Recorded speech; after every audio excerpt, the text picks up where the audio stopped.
In the year 186 BCE, something happened in Rome that would shake the very foundations of the Republic. But here's the thing, you've probably never heard about it. Not because it wasn't important, but because the Roman Senate made absolutely sure you wouldn't. They buried it so deep, so completely, that for over 2,000 years, this secret decree has remained hidden in the shadows of history. What I'm about to tell you isn't just another story about ancient Rome. This is about power, manipulation, and a conspiracy so vast that it involved the systematic destruction of evidence, the silencing of witnesses, and the complete rewriting of historical records. The Roman Senate didn't just pass a law, they orchestrated one of history's most successful cover-ups. Tonight, we're going to uncover what they tried so desperately to hide.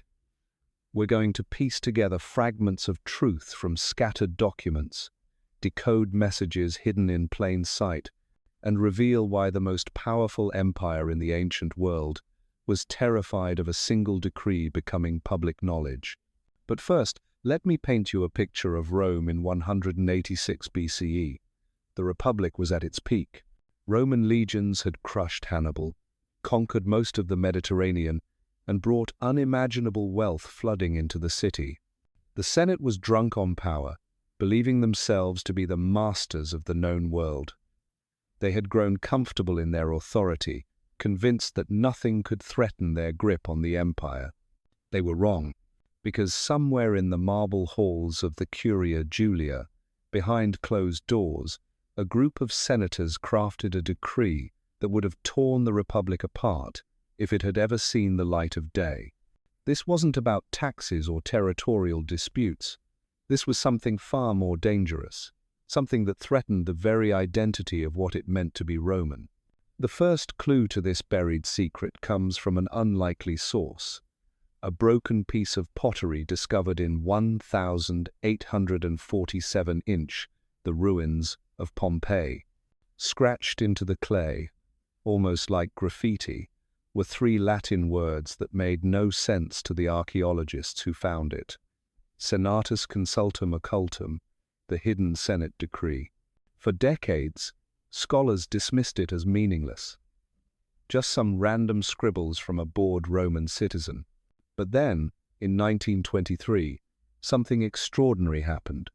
A construction crew renovating the basement of a church in Naples broke through a wall and discovered a sealed chamber. Inside that chamber was a bronze tablet, corroded and nearly illegible, but bearing the official seal of the Roman Senate. When they finally managed to translate the fragments, the implications were staggering. The tablet contained references to the decree that must not be spoken, orders to silence all who know, and most chilling of all, instructions for the purification of memory. This wasn't just bureaucratic paperwork. This was evidence of a deliberate campaign to erase something from history. Now, here's where it gets really interesting. The Roman Senate was obsessed with record-keeping. They documented everything, every law, every decision, every trivial administrative detail. The Senate House contained thousands upon thousands of scrolls recording the daily business of the Republic. But when modern historians examined these records, they found something impossible to explain. There's a gap, a complete void in the records. From late 186 BCE to early 185 BCE, not just missing documents, the absence is too perfect, too clean. It's as if someone methodically removed every trace of what happened during those months. Every scroll, every tablet, every reference, gone. But whoever orchestrated this cover-up made one critical mistake. They were so focused on destroying the official records that they forgot about the unofficial ones. Scattered across the ancient world, in private letters, in merchant accounts, in the margins of unrelated documents, fragments of the truth survived. A letter from a Roman merchant in Alexandria mentions the great fear that has seized the Senate. A diary entry from a patrician woman in Gaul speaks of whispers in the forum about unspeakable decisions. A military dispatch from Spain references orders from Rome that contradict all previous instructions. Piece by piece, these fragments began to tell a story of panic in the highest levels of Roman government, a story of a decision so controversial, so potentially devastating, that the Senate was willing to risk everything to keep it secret. The breakthrough came in 1962, when archaeologists excavating a villa outside Rome made an extraordinary discovery. Hidden beneath the floorboards of what had once been a senator's study, they found a lead box. Inside that box was something that changed everything we thought we knew about the Roman Republic, a complete copy of the secret decree. The document was written in the formal Latin of official Senate business, but the content was unlike anything historians had ever seen. It wasn't a law in the traditional sense. It was an admission, a confession, an acknowledgement of something the Senate had done that was so far outside the bounds of Roman law and custom that its very existence threatened to delegitimize their entire authority. But here's the truly terrifying part. The decree wasn't just about hiding one decision. It was a blueprint for systematically rewriting history. It contained detailed instructions for how to alter records, how to silence witnesses, how to create false documents to replace real ones. This wasn't just a cover-up of a single event. This was a manual for controlling the narrative of an entire empire. The Romans understood something that modern governments have only recently begun to grasp, that controlling information is more powerful than controlling armies. They realized that if you can control what people remember, you can control what they believe. And if you can control what they believe, you can control everything. Think about it. The Roman Empire lasted for over 1,000 years. It survived civil wars, invasions, plagues, economic collapse, and the rise and fall of dozens of emperors. But what if its longevity wasn't just due to military might or administrative efficiency? What if it survived because the Senate had perfected the art of making inconvenient truths disappear? The secret decree reveals a sophisticated system of information control that puts modern propaganda to shame. They had networks of scribes whose job was to alter historical documents. They had teams of agents whose mission was to track down and destroy unauthorized copies of sensitive information. They even had what we would recognize today as disinformation campaigns, deliberately spreading false stories to discredit anyone who came too close to the truth. But the most chilling aspect of the decree was its scope. It wasn't limited to Rome itself. The Senate had extended this system of information control throughout the entire empire. From Britain to Egypt, from Spain to Syria, they had created a vast network dedicated to maintaining their version of reality. Local governors were given specific instructions on how to handle problematic information. Merchants who traveled between provinces were monitored for spreading unauthorized news. Even private citizens were encouraged to report neighbors who spoke about forbidden topics. The Roman Empire wasn't just held together by roads and legions, it was held together by fear and ignorance. And here's what makes this truly terrifying. It worked. For over 2,000 years, one of the most significant decisions in Roman history remained hidden. Even today, with all our technology and archaeological techniques, we're only beginning to understand what they tried so desperately to conceal. The question that haunts me is this: if the Romans were capable of hiding something this completely, what else might they have buried? How much of what we think we know about the ancient world is actually Roman propaganda? How many other secret decrees are still waiting to be discovered? Because the more we dig into this mystery, the more we realize that the buried decree wasn't an isolated incident. It was part of a pattern, a system, a way of operating that may have been far more common than we ever imagined. The evidence is scattered, fragmented, often contradictory. But when you start connecting the dots, a picture emerges that's both fascinating and deeply disturbing. The Roman Senate didn't just govern an empire, they curated reality itself. In the coming parts of this investigation, we're going to dive deeper into what that buried decree actually contained. We're going to explore the network of agents and informants who enforced the Senate's version of truth. And we're going to uncover evidence that suggests this system of information control didn't die with the Roman Empire, it evolved.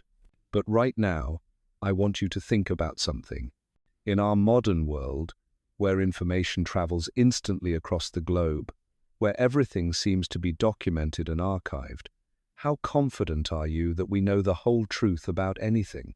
How certain can we be that somewhere, in some modern equivalent of the Roman Senate, decisions aren't being made right now about what we're allowed to remember?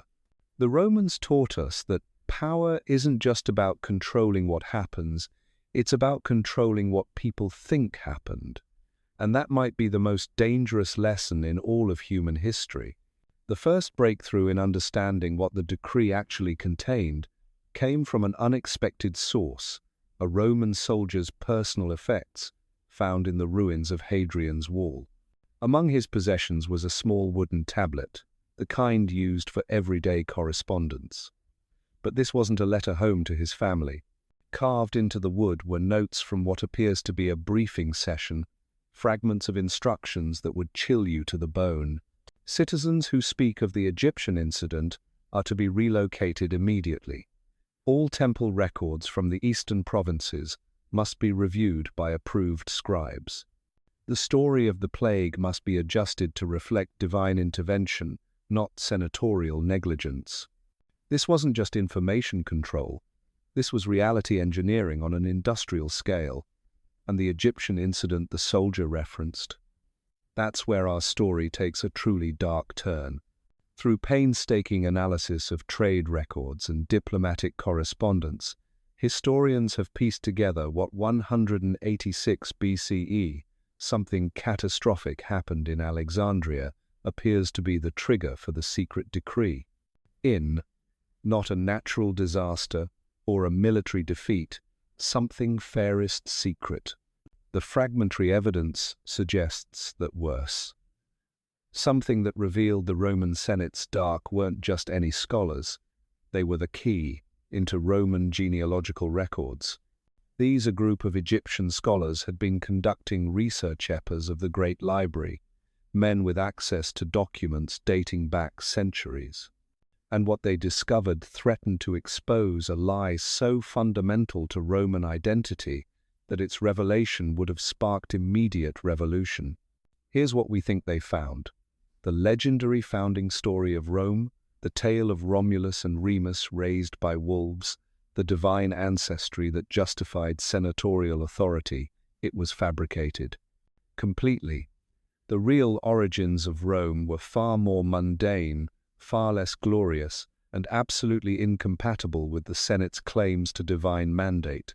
But that's not even the worst part.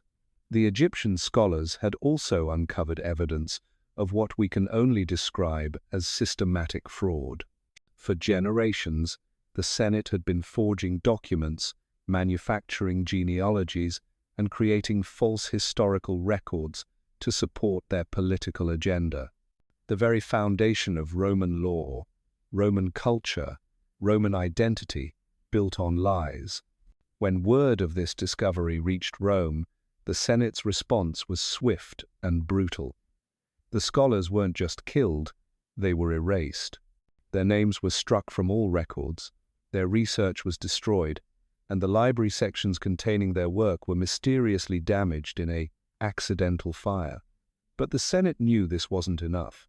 The knowledge had spread beyond Alexandria. This is where the secret Up One scandal, it was about implementing decree, becomes truly sinister. It wasn't just about covering established what modern intelligence agencies any future exposures. The decree, a new system of truth management that would recognize as a comprehensive disinformation network. Think about the sophistication required for this operation. The Romans had to coordinate information suppression across dozens of provinces, hundreds of cities, thousands of officials. They needed to create false documents convincing enough to fool future historians. They had to train agents capable of infiltrating local communities and monitoring conversations. They essentially created the world's first propaganda ministry, 2,000 years before Orwell imagined such a thing. The technical aspects of this operation are staggering. Roman scribes developed techniques for aging documents to make forgeries appear authentic. They created systems for distributing false information while making it seem to originate from independent sources. They even established schools where young Romans were trained specifically in the arts of deception and information warfare. But perhaps most disturbing of all, they institutionalized the process. The secret decree established permanent positions within the Senate, specifically dedicated to maintaining their version of reality. These weren't temporary crisis managers. They were career bureaucrats whose job was to ensure that inconvenient truths never saw the light of day. The evidence for this comes from salary records discovered in Ostia, Rome's ancient port city. Hidden among routine administrative documents are payments to individuals with job titles that make no sense in traditional Roman government: memory custodians, truth architects, narrative engineers. These weren't ceremonial positions. The amounts paid suggest these were senior officials with significant responsibilities and substantial budgets. What makes this even more chilling is how well it worked. For centuries after the decree, Roman historical records show an suspicious uniformity. Regional variations in local traditions begin to disappear. Independent historical accounts start echoing official Roman narratives with uncanny precision. It's as if the entire empire gradually forgot how to remember anything the Senate didn't want remembered. The psychological impact of this system cannot be overstated. When you live in a world where questioning official truth can result in exile or death, you learn to stop asking questions. When expressing doubt about accepted narratives leads to social ostracism, you learn to keep your doubts to yourself. Eventually, you learn to stop having doubts altogether. This is how the Romans didn't just conquer territory, they conquered minds. They didn't just impose their laws, they imposed their version of reality. And once a people accept your version of what's true, they'll accept your version of what's right, what's possible, what's inevitable. The decree reveals that the Romans understood something profound about human nature. We don't just want to know what happened, we want to know what it means. And whoever controls the meaning, controls everything else. They realized that if you can make people believe that your authority is ancient, inevitable, and divinely ordained, they'll accept levels of control they would never tolerate if they understood the true, mundane origins of your power. But here's where the story takes an even darker turn. The more we study the implementation of this system, the more we realize it didn't stop with the fall of Rome. The techniques pioneered by those ancient senators were too effective to simply disappear. They evolved, adapted, and spread. Medieval chroniclers show evidence of similar information control systems. Renaissance city-states employed remarkably familiar methods of historical revision. Even modern governments seem to have rediscovered principles that the Roman Senate perfected 2 millennia ago.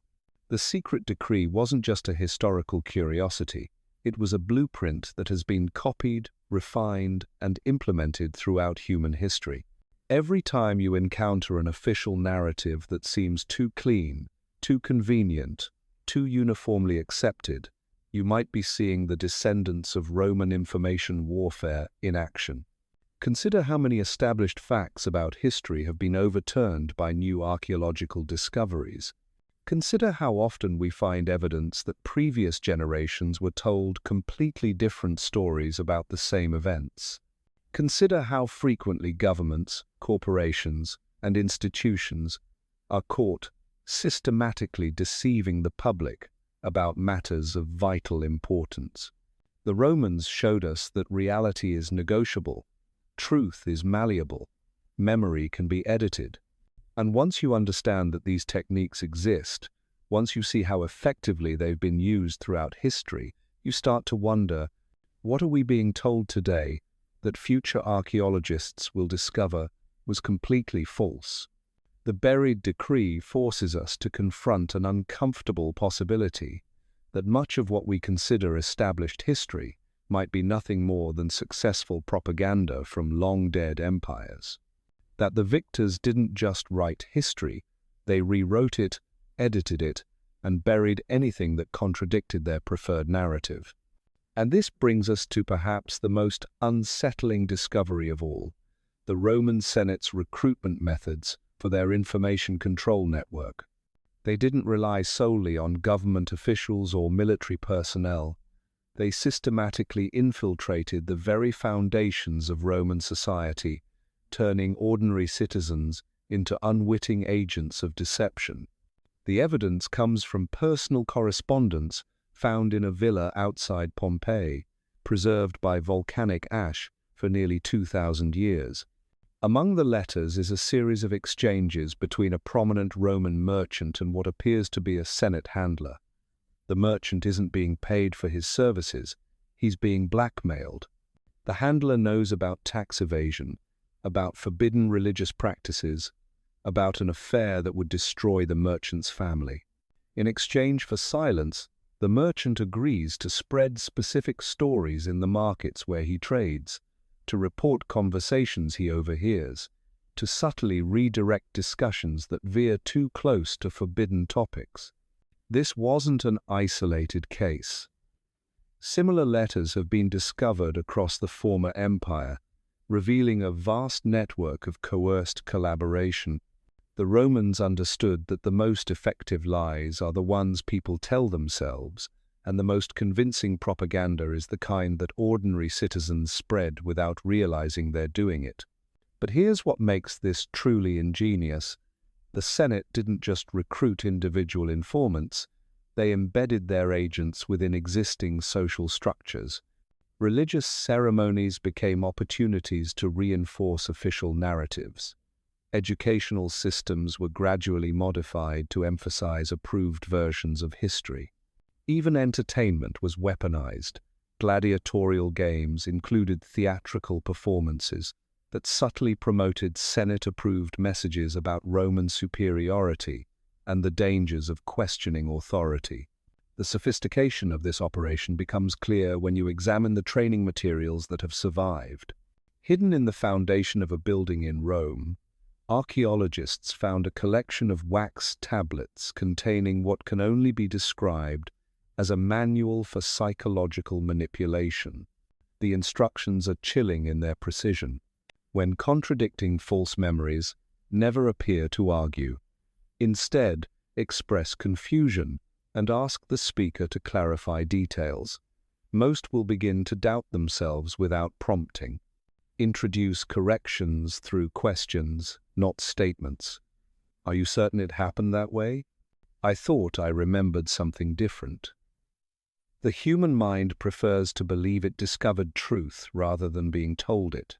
These techniques are so advanced that they wouldn't look out of place in a modern psychological warfare textbook. The Romans had developed methods for changing people's beliefs while making them think the change came from within. They understood how to exploit cognitive biases that wouldn't be formally identified by psychology for another 2,000 years. The scope of this psychological operation extended into areas we're only now beginning to understand.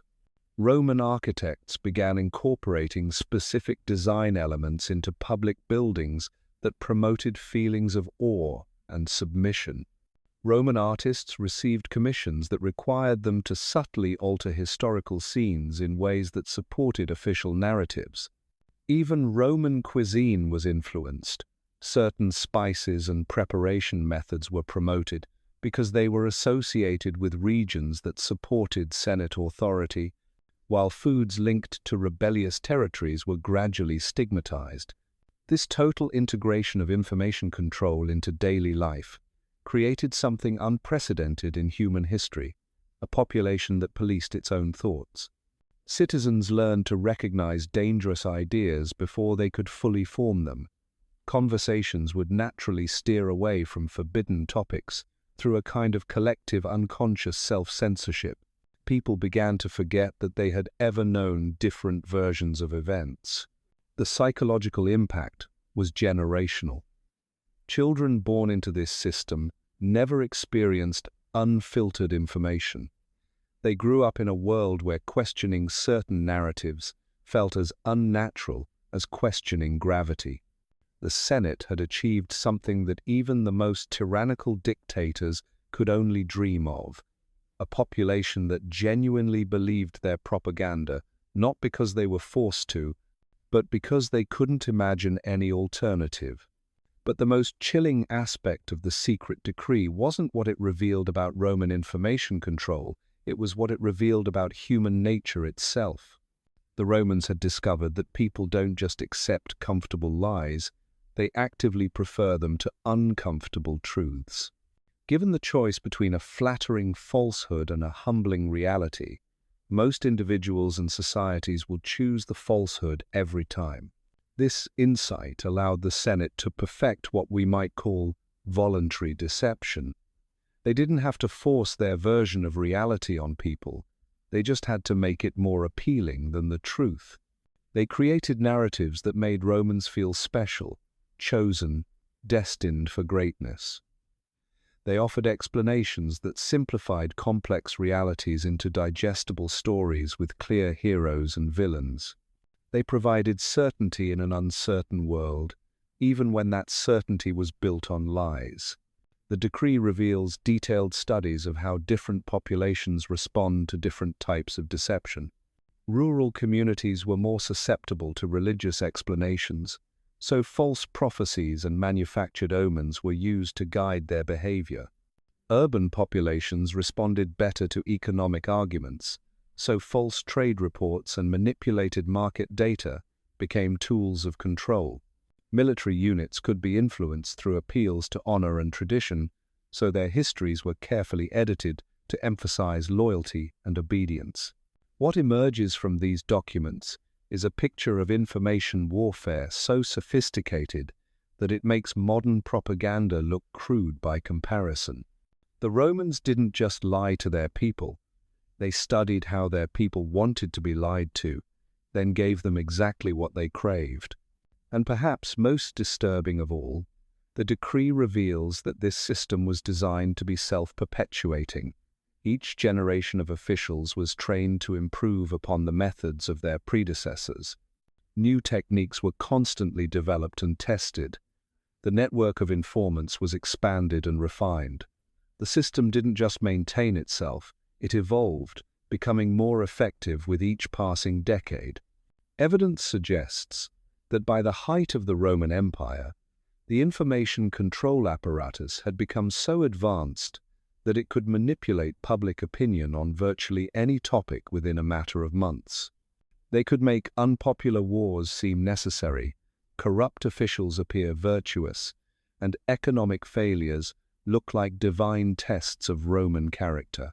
They had essentially created a machine for manufacturing consent that operated on a scale not seen again until the modern era. The implications of this discovery extend far beyond ancient history. If the Romans could achieve this level of information control 2,000 years ago, using nothing but human networks and primitive communication technology, what might be possible today?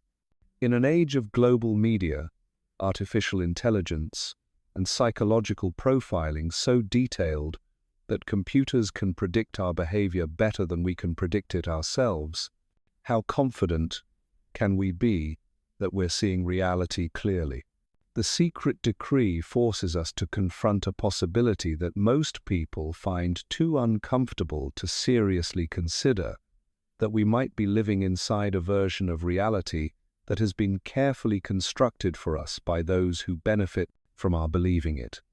That the stories we tell ourselves about our history, our society, our future, might be as carefully manufactured as the legends the Roman Senate created about their own divine mandate. This isn't paranoia, it's pattern recognition. Throughout history, those with power have consistently used that power to control information. They've consistently discovered that controlling what people believe is more effective than controlling what people do, and they've consistently found that the most powerful lies are the ones that people want to believe. The Roman Senate's secret decree wasn't just a historical document. It was a revelation about the nature of power itself. It showed us that reality isn't something we discover, it's something that gets decided. And usually, it gets decided by people we never see, using methods we never suspect, for reasons we're never allowed to understand. As we dig deeper into this mystery, as we uncover more evidence of how extensively our ancestors' understanding of reality was manipulated, we're forced to ask ourselves a question that becomes more urgent with each new discovery. If we can't trust what we've been told about the past, how can we trust what we're being told about the present? The answer to that question leads us to the most shocking discovery yet. Hidden within the decree's appendices, written in a cipher that took decades to crack, we found something that changes everything we thought we knew about the collapse of the Roman Empire. The traditional story tells us that Rome fell to barbarian invasions, economic collapse, and internal corruption. But the decoded sections of the secret decree tell a very different story. They reveal that the empire's information control system had become so sophisticated, so all-encompassing, that it began consuming itself. By the 4th century CE, the descendants of those original Senate manipulators had created something monstrous. The network of truth architects and memory custodians had grown into a bureaucracy larger than the military. Entire provinces existed solely to manufacture false histories. Thousands of scribes worked day and night, not creating new knowledge, but constantly revising old knowledge to match ever-changing political needs. But here's where it gets truly insane. The system had become so complex that even its operators no longer knew what was real. Multiple competing versions of events existed simultaneously within different branches of the information network. Officials would receive contradictory orders from different departments, each claiming to represent the authentic version of reality. A fragmentary document from this period, discovered in a monastery in Ireland, contains what appears to be a desperate plea from a Roman administrator. I no longer know which reports to believe. The Eastern archives claim the Gothic tribes are allies. The Western archives label them enemies. The military dispatches describe battles that the diplomatic records say never happened. We are drowning in our own lies. This wasn't just administrative confusion. The Romans had created a system so dedicated to controlling truth that it had lost touch with truth entirely. They had built a machine that could manufacture any reality they wanted, but they had forgotten how to distinguish between what they manufactured and what actually existed. The consequences were catastrophic. Military commanders received intelligence reports that were completely fabricated. Economic policies were based on trade data that existed only on paper.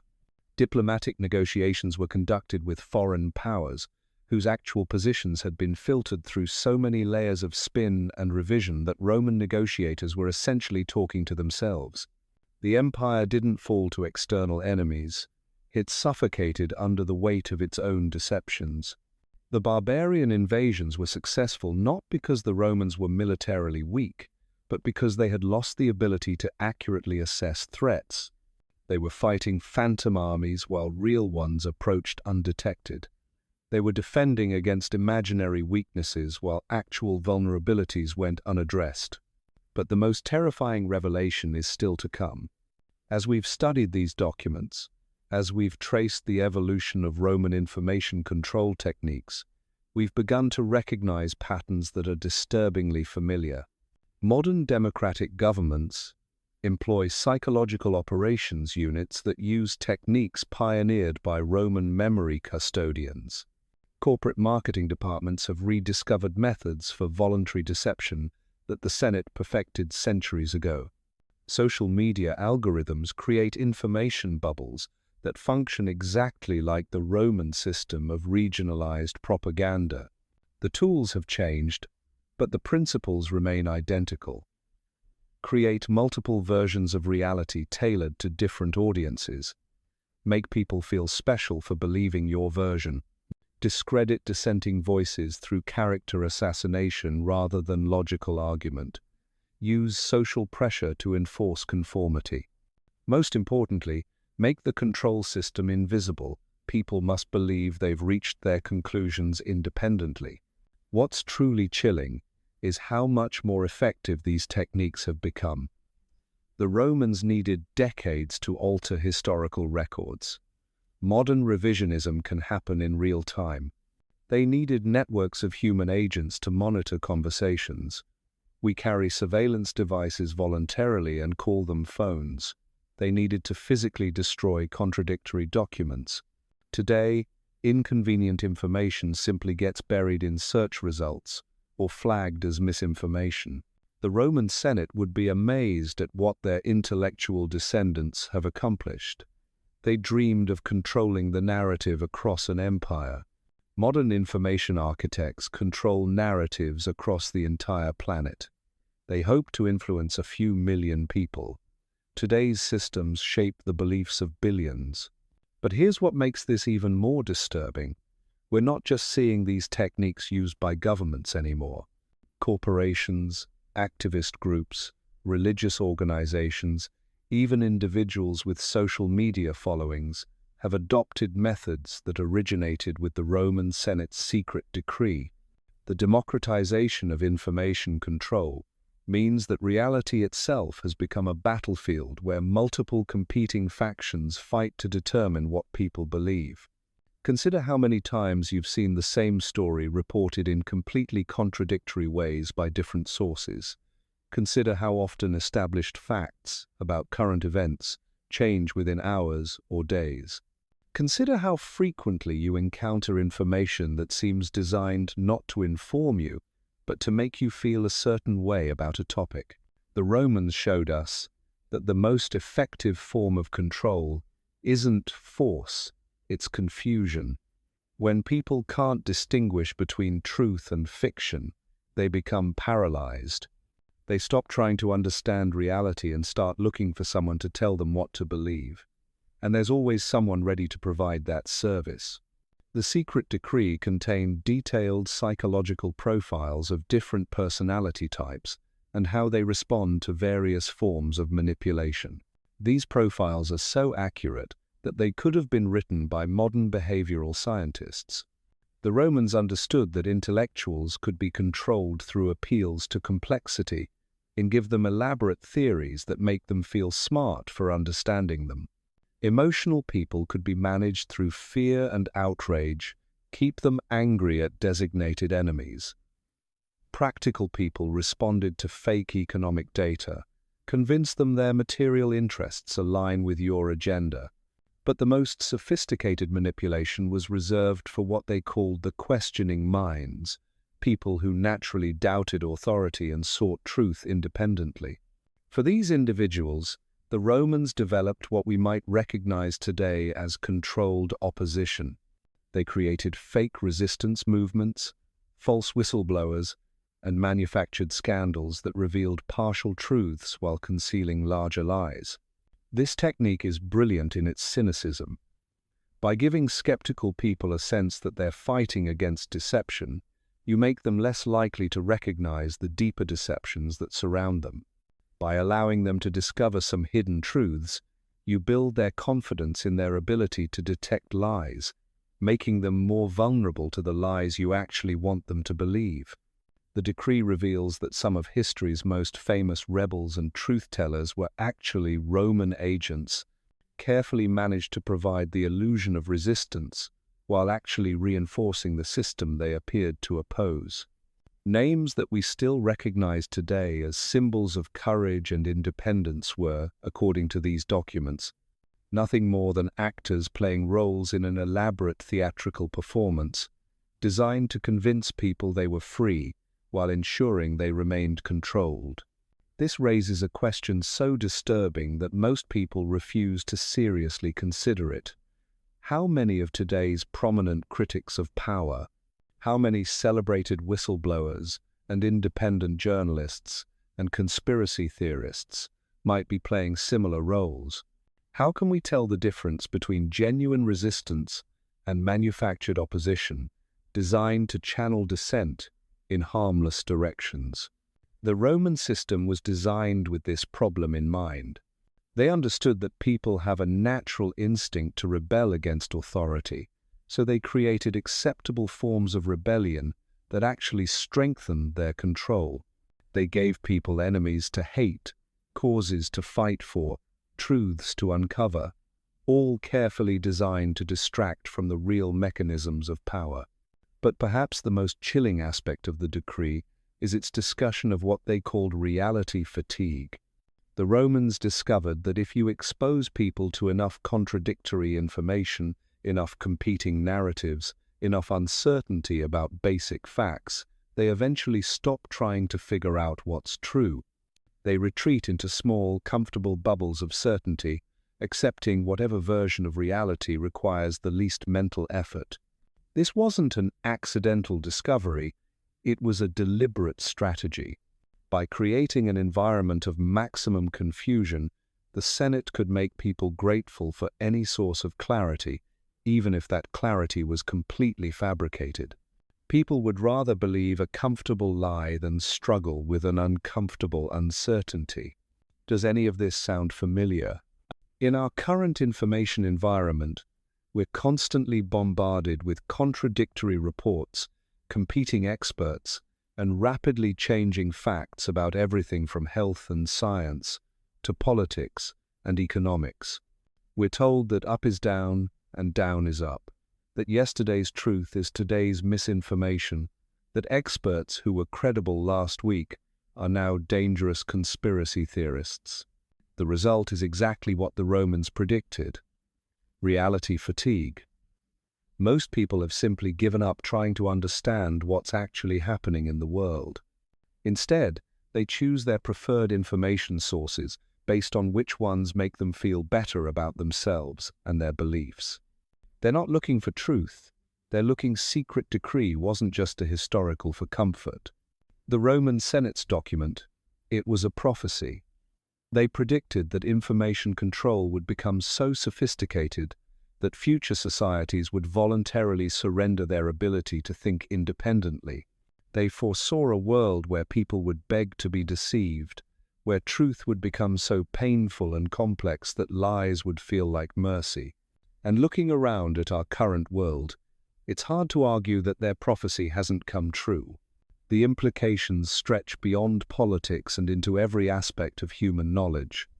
If the techniques described in the decree are being used today, how can we trust anything we think we know?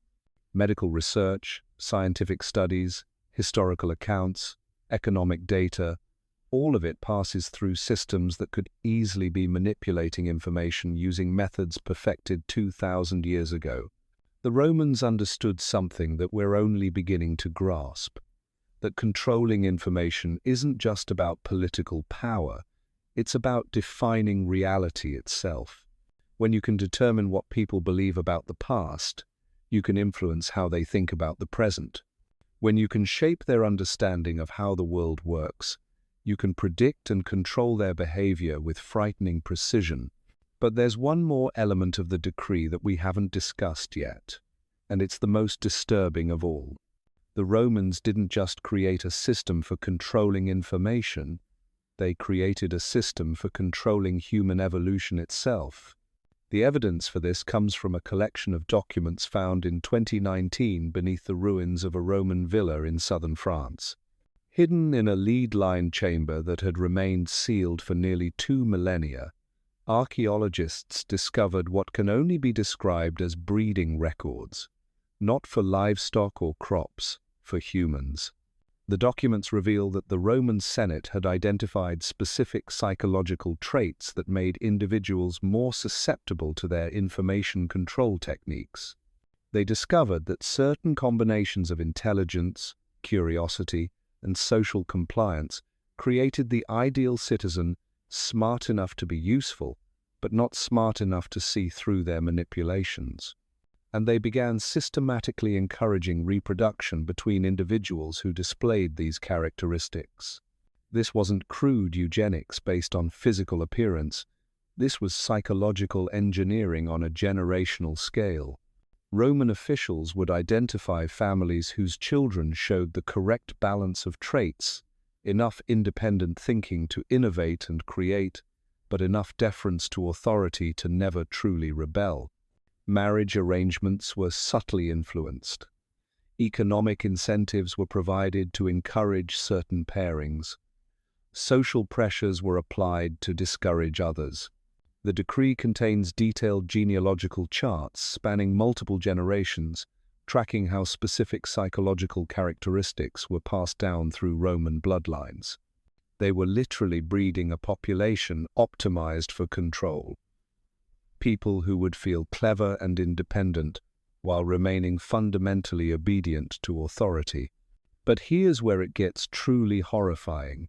The breeding program wasn't limited to Roman citizens. As the empire expanded, they began applying these same techniques to conquered populations. They identified the most compliant individuals in each new territory and gave them positions of local authority. They encouraged intermarriage between Romans and locals who displayed desirable traits.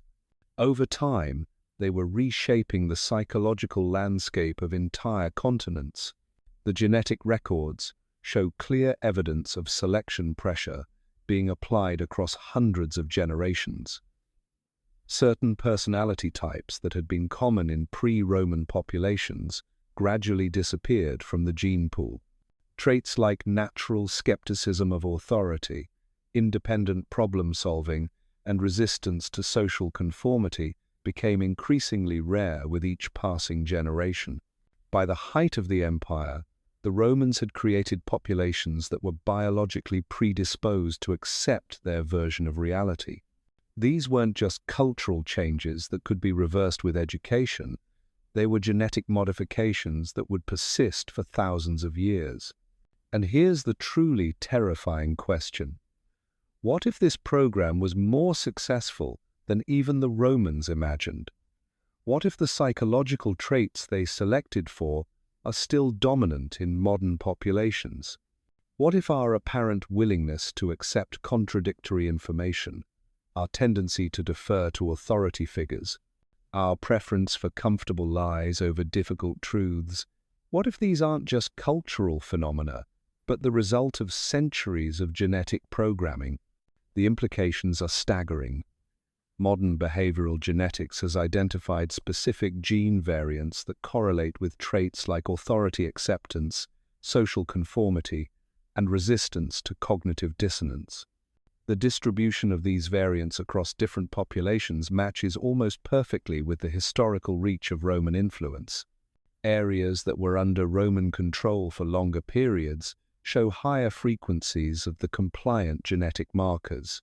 This suggests that the Roman breeding program didn't just influence their own time, it shaped human evolution for the next 2,000 years.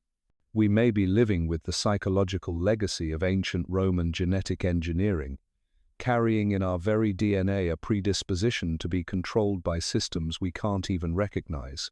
The decree reveals that Roman planners understood they were playing a game measured in centuries, not decades. They knew their empire might eventually fall, but they believed their genetic and mimetic programming would outlast any political structure. They were creating a form of immortality, not for themselves as individuals, but for their methods of control.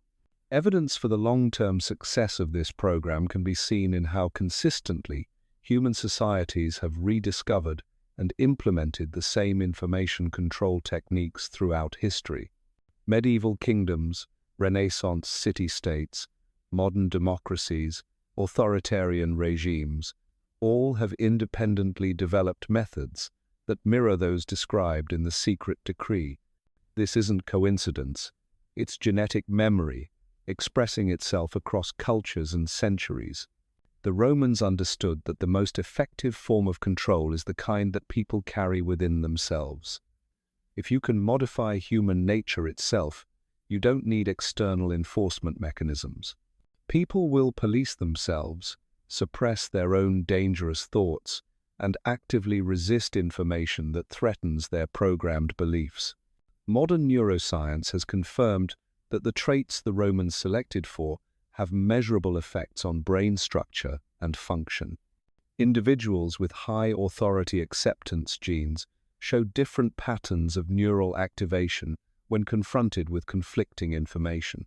Their brains literally process contradictory evidence differently, making them more likely to experience cognitive dissonance as pain and more motivated to resolve it by accepting whatever explanation reduces their discomfort. This neurological programming makes people vulnerable to exactly the kinds of manipulation techniques described in the decree. When confronted with complex information that challenges their existing beliefs, their brains automatically seek the simplest resolution, usually by accepting whatever narrative is presented most confidently by apparent authority figures. The Romans also discovered that these genetic modifications could be enhanced through environmental programming.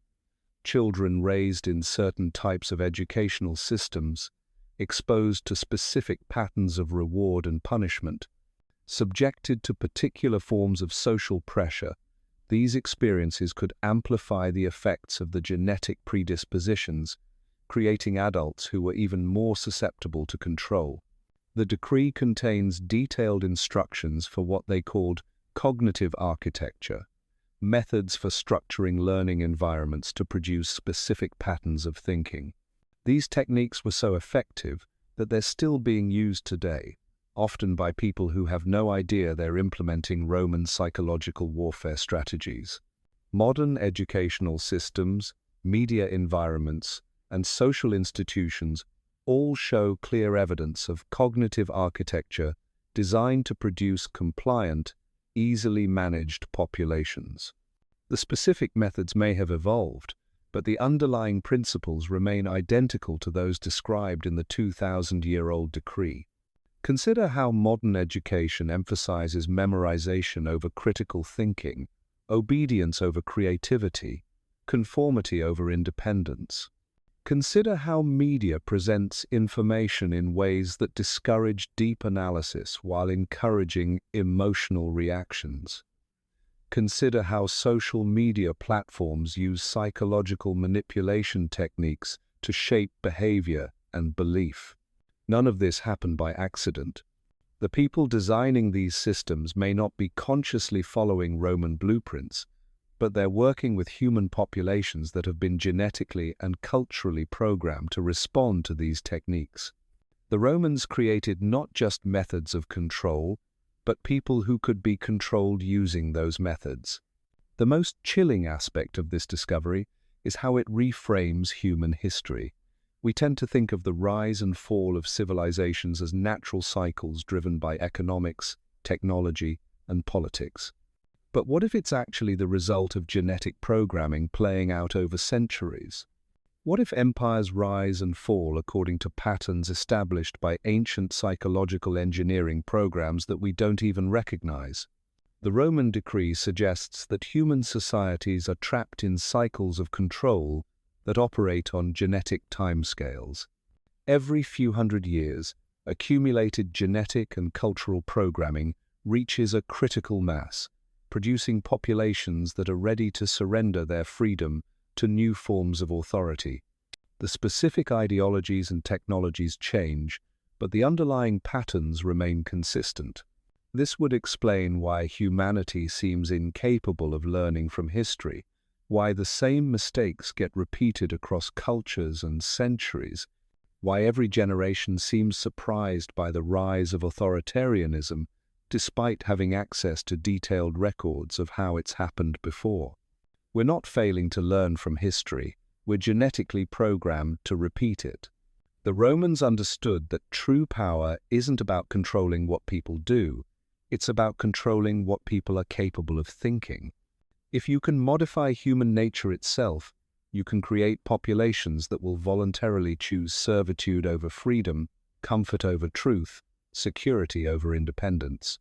And looking at our modern world, with its widespread acceptance of surveillance, its preference for simple explanations over complex realities, its willingness to surrender privacy and autonomy in exchange for convenience and safety, it's hard to argue that their program hasn't succeeded beyond their wildest dreams.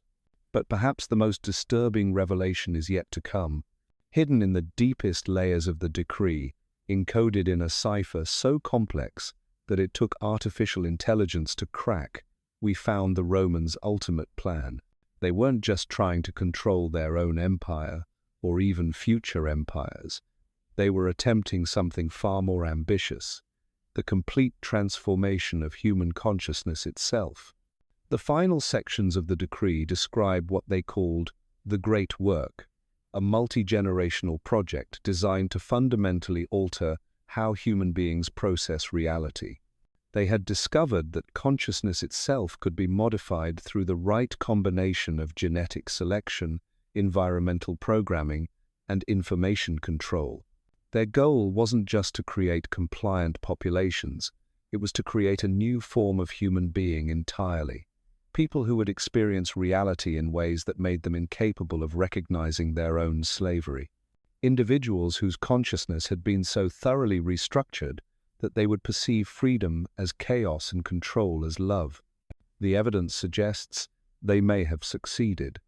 As we study these documents, as we trace the evolution of human societies over the past 2 millennia, patterns emerge that suggest consciousness itself has been fundamentally altered. The way modern humans think, feel, and perceive reality shows clear signs of systematic modification. We live in a world where people actively seek out information that confirms their existing beliefs while avoiding anything that challenges them. Where individuals voluntarily surrender their privacy to corporations and governments, where populations consistently choose leaders who obviously lie to them, where societies prioritize short-term comfort over long-term survival. These aren't natural human behaviors. They're the result of centuries of programming designed to produce exactly these outcomes. The Romans didn't just control their empire, they created the template for all future forms of control. They established patterns of dominance and submission that have been playing out across human civilization for 2,000 years. And now, as we stand on the brink of technologies that could make Roman information control look primitive by comparison, we face a crucial question. Are we going to recognize what's been done to us and choose a different path? Or are we going to continue following genetic and cultural programming that was designed by people who died 2 millennia ago? The answer to that question may determine whether humanity has a future worth living, or whether we're destined to remain trapped forever in the psychological prison that the Roman Senate built for us with their secret decree. The most terrifying part isn't what the Romans achieved, it's how perfectly their system predicted the world we live in today. As we've decoded more sections of the decree, we've discovered that they didn't just create methods of control for their own time. They designed a self-perpetuating system that would evolve and adapt across millennia, becoming more sophisticated with each generation, while remaining fundamentally invisible to those it controlled. Hidden within the decree's appendices, we found what can only be described as a prophecy written in the language of social engineering. The Romans predicted the rise of global communication networks that would allow for unprecedented information control. They foresaw the development of technologies that would make surveillance voluntary and ubiquitous. They anticipated the creation of economic systems that would make people dependent on those who controlled information flow. But most remarkably, they predicted the emergence of what they called the willing slaves, populations so thoroughly conditioned that they would defend their own manipulation, attack anyone who tried to free them from it, and actively participate in extending the system of control to others. They understood that the ultimate form of tyranny isn't one imposed from above, but one that people choose for themselves and fight to preserve. The evidence for this predictive capability comes from a section of the decree written in what appears to be deliberately archaic Latin, as if the authors wanted to disguise its true significance even from their contemporaries. When finally translated, these passages read like a blueprint for modern society, written 2,000 years before it existed. They described vast networks of information distribution that would allow a small group of controllers to shape the beliefs of billions simultaneously.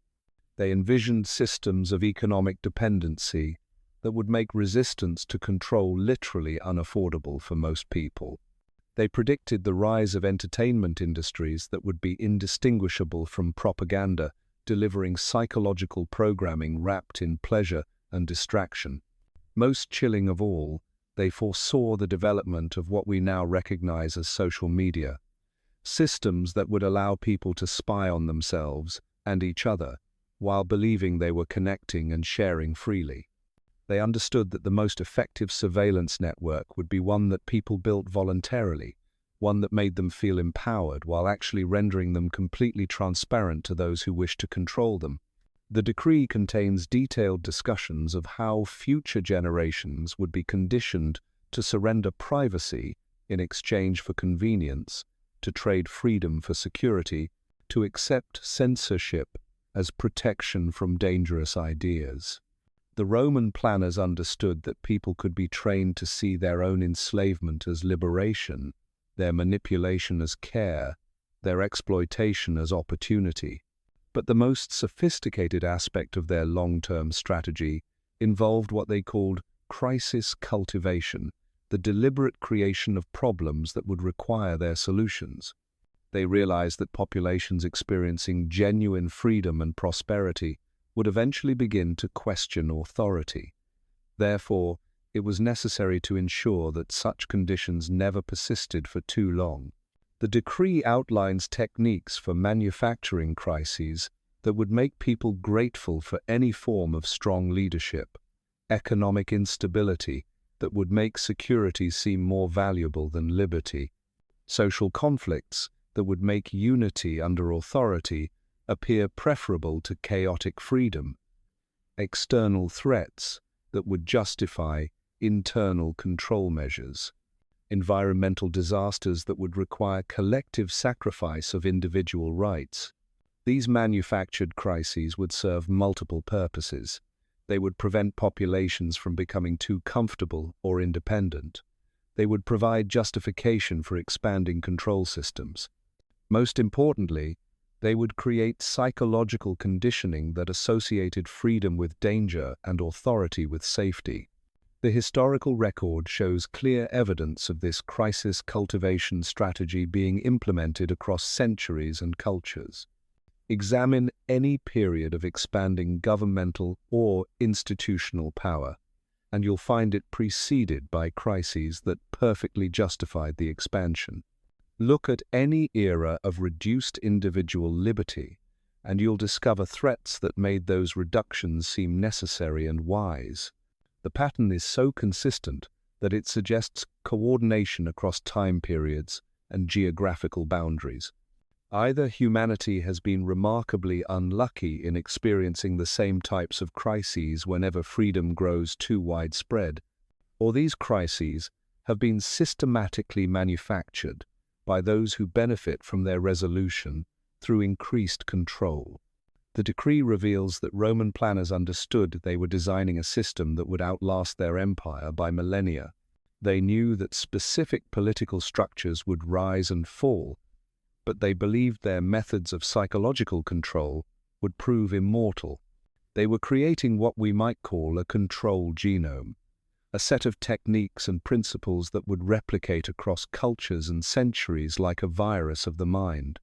Evidence for this replication can be found in the remarkable similarity of control techniques used by apparently unrelated power structures throughout history. Medieval monasteries used information restriction methods identical to those described in the decree. Renaissance banks employed psychological manipulation techniques that mirror Roman strategies. Modern corporations utilize consumer conditioning approaches that are virtually indistinguishable from ancient Roman citizen management systems. This consistency suggests that the decree's techniques didn't just influence subsequent civilizations, they infected them. Like a mental virus, these methods of control spread from mind to mind, generation to generation, always adapting to new circumstances while maintaining their essential characteristics.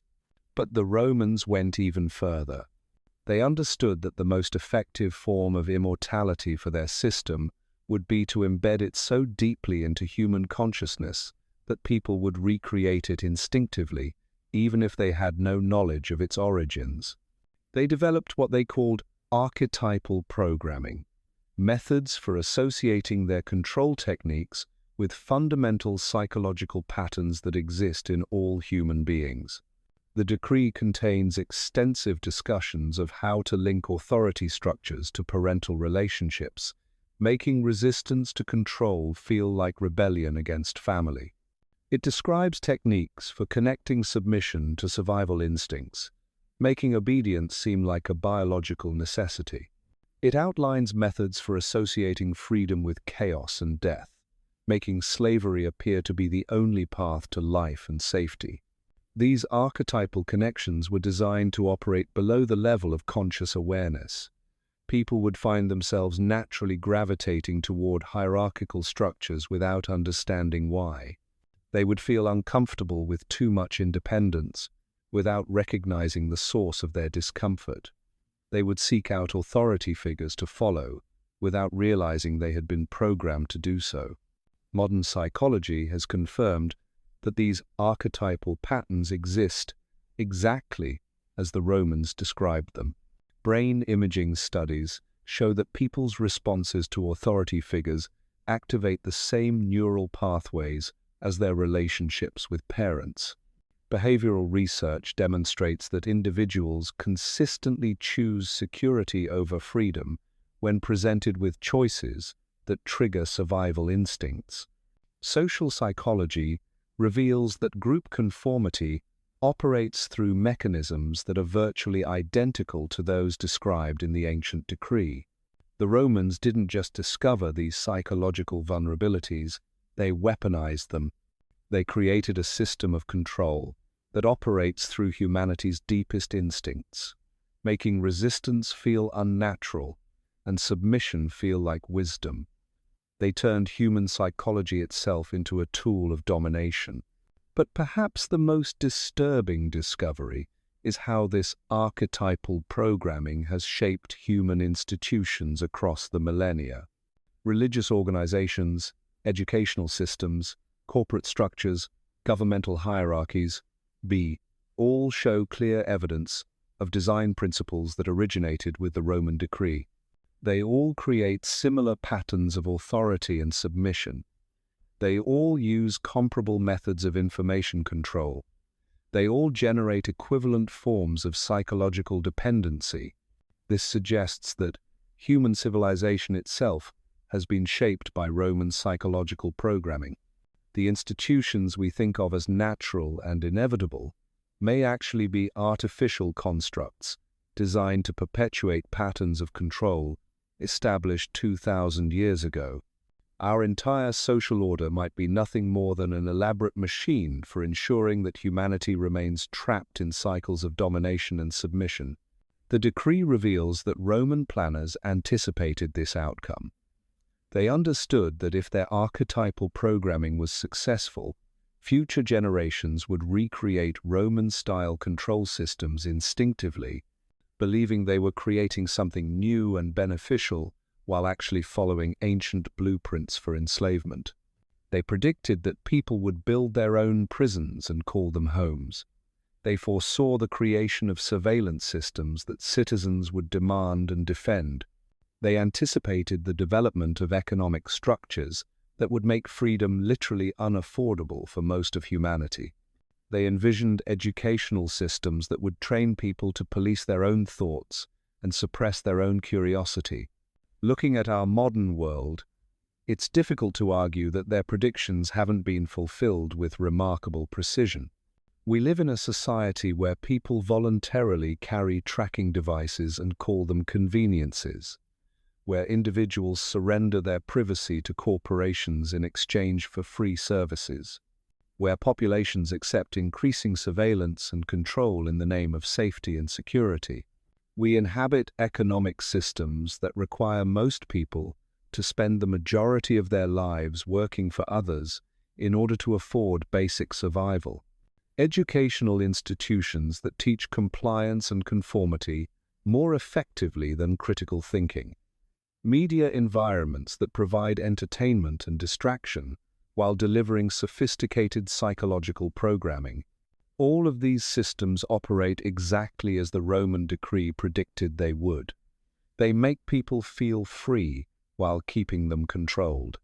They provide the illusion of choice while ensuring that all choices lead to the same outcome. They create the appearance of progress while maintaining fundamental patterns of domination that have persisted for millennia. But the most chilling aspect of this discovery is how it reveals the true nature of human history. We tend to think of the past few centuries as a story of increasing freedom, democracy, and human rights. But what if that's just another layer of programming? What if the appearance of progress is actually a sophisticated control technique designed to make people feel satisfied with their situation while preventing them from seeking genuine liberation? The decree discusses something they called freedom theater, the creation of political and social systems that provide the appearance of choice and self-determination while ensuring that real power remains concentrated in the hands of those who understand how to manipulate the underlying psychological programming. They predicted that people would be given the right to vote while being conditioned to only vote for candidates who served the interests of hidden controllers. They foresaw the development of free speech protections that would allow people to say anything they wanted, while ensuring that dangerous ideas never gained sufficient traction to threaten existing power structures. Modern democratic systems show clear evidence of this freedom theater in operation. Elections that provide the illusion of choice between candidates who serve identical masters. Free speech protections that allow dissent to be expressed while ensuring it remains marginalized and ineffective. Economic systems that promise opportunity while maintaining wealth concentration that would make Roman emperors envious. The Romans understood that the most effective form of control is the kind that people mistake for freedom. If you can make slavery feel like liberation, you can maintain it indefinitely without resistance. If you can convince people that their chains are actually wings, they'll fight anyone who tries to remove them. Evidence for this psychological conditioning can be seen in how modern populations respond to threats to their control systems. People consistently defend institutions that exploit them. They attack those who try to expose the mechanisms of their manipulation. They choose comfortable lies over uncomfortable truths with such reliability that their responses can be predicted and manipulated with mathematical precision. This isn't stupidity or ignorance. It's the result of sophisticated psychological programming that has been refined over 2 millennia. The Romans created a form of mental slavery so complete that its victims would die to defend it. They developed techniques for making people love their own oppression and hate anyone who offered them genuine freedom. But the decree reveals one more element that makes this system of control truly inescapable. The Romans didn't just program individuals, they programmed entire cultures to serve as reinforcement mechanisms for their psychological conditioning. They created social environments that would automatically punish anyone who began to wake up from the programming and reward those who remained asleep. Family structures, peer groups, professional organizations, religious communities, all were designed to operate as psychological prisons that would contain anyone who started to question the fundamental assumptions of their reality. People who began to see through the illusions would find themselves isolated, ridiculed, and economically punished by their own communities. Those who maintained the programming would be celebrated, rewarded, and given positions of influence that would allow them to reinforce the conditioning in others. This social reinforcement system is so effective that it makes individual resistance nearly impossible. Even people who intellectually understand that they're being manipulated find it emotionally devastating to act on that knowledge, when doing so means losing their families, friends, careers, and social identity. The psychological cost of freedom becomes so high that most people choose to remain enslaved rather than pay it. The decree contains detailed studies of how this social reinforcement operates across different personality types and cultural contexts. The Romans understood that some individuals would always be resistant to direct programming, so they created indirect methods that would neutralize these potential rebels without having to confront them directly. They would simply make resistance so socially and economically costly that even the strongest-willed individuals would eventually capitulate. Modern society shows clear evidence of these social control mechanisms operating exactly as designed. People who question mainstream narratives find themselves deplatformed, demonetized, and socially ostracized. Those who challenge institutional authority lose their careers and reputations. Individuals who seek genuine truth are labeled as dangerous extremists and treated as threats to public safety. Meanwhile, those who conform to approved thinking are rewarded with success, status, and social acceptance. They're given platforms to spread their messages and influence others. They're celebrated as wise and responsible citizens who deserve to be listened to and followed. The Roman Senate's secret decree wasn't just buried in time, it planted there, like a seed waiting to bloom across millennia. What we've uncovered isn't ancient history. It's a mirror reflecting our present moment, revealing that the chains we wear today were forged 2,000 years ago by minds that understood human nature better than we understand ourselves. The question isn't whether we can escape their psychological prison, it's whether we still remember what freedom feels like enough to want it back.